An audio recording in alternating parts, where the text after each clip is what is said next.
Ikinuwento ni alias Joe sa pamamagitan ng telepono ang ginawang raid sa bahay ni Councilor Ricardo Ardot Paruhinog na kasama sa mga binigyan ng search warrant noong linggo. Kwento ni Joe, mag-aalas 4 ng madaling araw nang pumasok ang mga pulis sa bahay. They climbed our fence and conducted a raid, but they didn't specify exactly what kind of raid. They just had men with machine guns looking everywhere and yelling at us and just total oblivious chaos. I asked Espinido, the police chief who arrived there a few minutes later, I asked him what's going on because I was scared. He said that he's here, he had the order shoot to kill.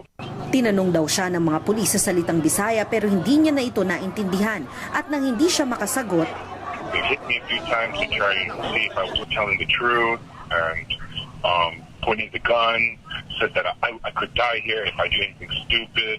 Sinabi ni Joe na hindi niya alam kung nasaan ang hinahanap ng mga pulis na si Ardot. Sinabi rin niyang nagbabakasyon lang siya sa bahay pero hindi raw siya pinaniwalaan ng mga pulis. They handcuffed me and they gave me a few hits in the head and a few on the sides, and then they repeatedly pointed the gun in my face saying that they could kill me right now and no one could do anything about it. Hinalughog umano ng mga pulis ang bahay, sinira ang CCTV at pinatay ang circuit breaker.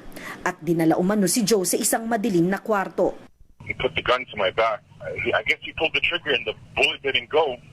And then he said something beside. He grabbed me and he said, go outside. Nakiusap daw siya sa mga pulis at sinabing wala siyang alam. Sinabi rin ni Joe na tinaniman ng mga pulis ng explosives ang bahay at mga drug paraphernalia naman ang kwarto na tinutuluyan niya.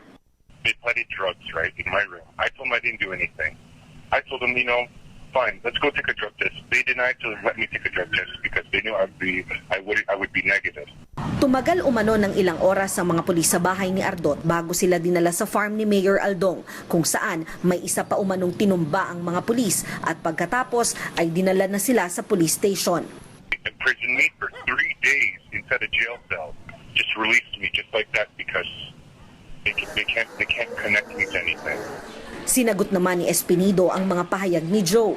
Bersyon nila yan. So, siguro, pakinggan lang pagkatapos doon na tayo sa documentation. Ayon din kay Espinido, hindi na rin niya hawak si Joe dahil kung pinalaya man, CIDG na raw ang may alam nito.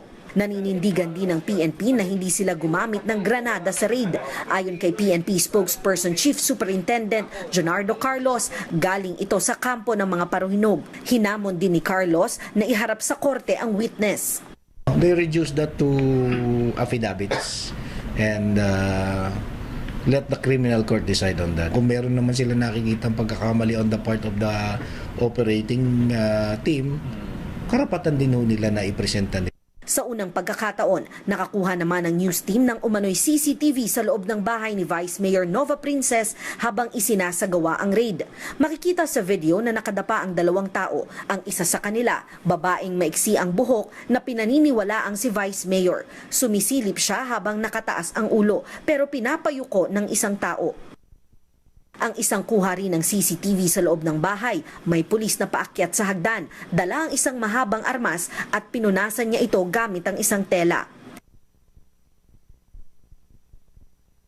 May kuha rin na nag-uusap ang mga pulis sa tabi ng isang pinto malapit sa hagdan at may hawak silang baril at isang maliit na bagay. Habang sa isang kuha pa rin ng CCTV, ipinapakita ang eksena sa loob ng kwarto ni Vice Mayor Nova Princess na umano'y tangkaing isubo ang papel habang nagpupumiglas. Nakakita ng probable cause ang DOJ para kasuhan si Vice Mayor Paruhinog at kapatid na si Reynaldo Paruhinog Jr.